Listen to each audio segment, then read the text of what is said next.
Le pôle social continue à être le pôle moteur du groupe, malgré tout. Mais d'autres pôles sont en train d'arriver pour confirmer cette croissance, notamment le pôle résidentiel. D'ailleurs, cette année, le pôle golfique a eu de très bons résultats dans l'ensemble. Et puis, le pôle, évidemment, construction, sur lequel nous comptons beaucoup dans les 2 ou 3 années à venir. Donc, il y a une croissance certaine, mais le groupe, sa particularité, parce que nous sommes les seuls dans ce cas-là, c'est sa diversification. Et d'ailleurs, dans nos business plans, à un moment donné, notre chiffre d'affaires sera composé un tiers social, l'habitat intermédiaire, un tiers résidentiel et golfique et un tiers construction.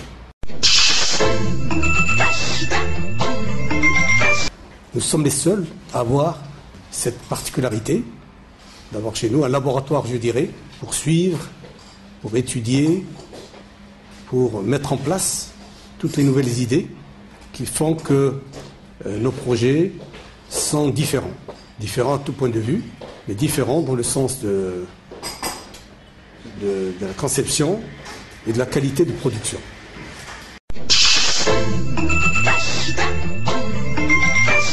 Sindibet, c'est un chiffre d'affaires de 4,5 milliards de dirhams. 4,5 milliards qu'on va réaliser sur les 3 années à venir. 2015, 2016, 2017. On a des projets déjà engagés, très très bien vendus. À Rabat. D'ailleurs, j'espère qu'un jour vous faites un saut pour voir notre logement témoin. Comme le logement témoin, le logement témoin, pour voir ce que nous faisons. C'est important. Dar Salam, le logement témoin, Clos des Pins, logement témoin, qui sont prêts. Donc ça, chacun de ces projets, c'est quoi? C'est 1,4 milliard pour Dar Salam, 1,2 milliard pour Clos des Pins. Bon, et tout ça, c'est livrable entre 2015 et 2016.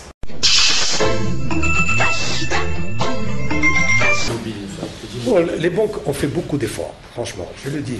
Moi, je vois, franchement, quand on leur reproche ce genre de choses, eh ben, ils vous sortent une facture. C'est vrai.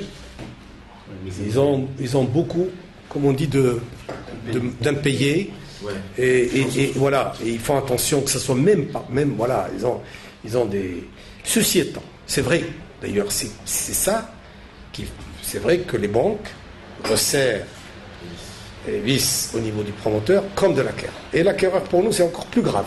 Allez, l'acquéreur qui ne peut pas se faire financer, eh ben, il ne peut pas acheter. Il relance.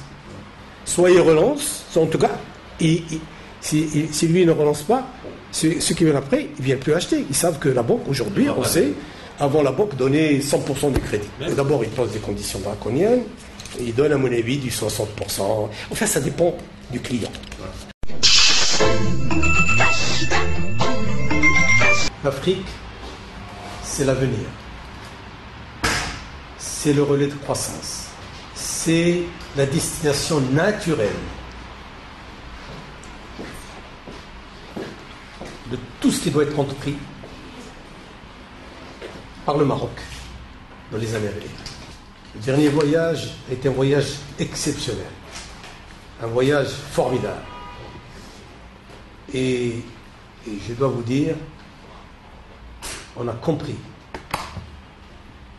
On a compris, en fait. C'est comme je disais, destination naturelle. Est-ce que vous croyez que M. Belmaachi, avec une de ses entreprises, il peut aller travailler à Madrid ou à Barcelone ou à Paris, et encore même à Istanbul? Jamais de la vie.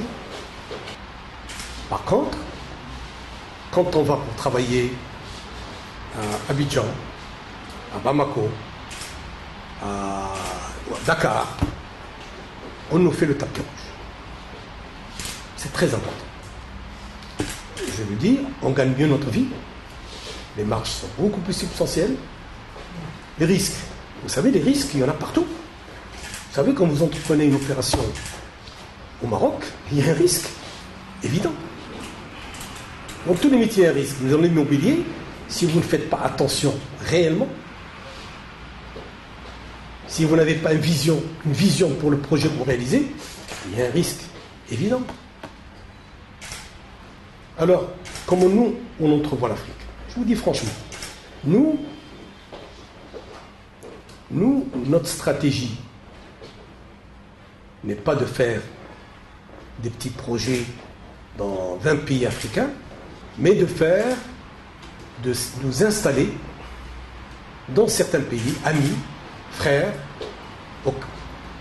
qui, franchement, vous avez raison, des pays où on sent une stabilité politique, une croissance économique à 2 chiffres et un avenir. Parce que, ok, il faut miser aussi. Vous savez, nous misons quand même sur certains pays. Vous ne voyez pas. Vous savez, moi je dis aujourd'hui, c'est le moment d'aller au Mali. Oui, monsieur. Et j'y crois. J'ai passé, grâce à Sa Majesté, on a passé 6 jours au Mali. Et j'y crois.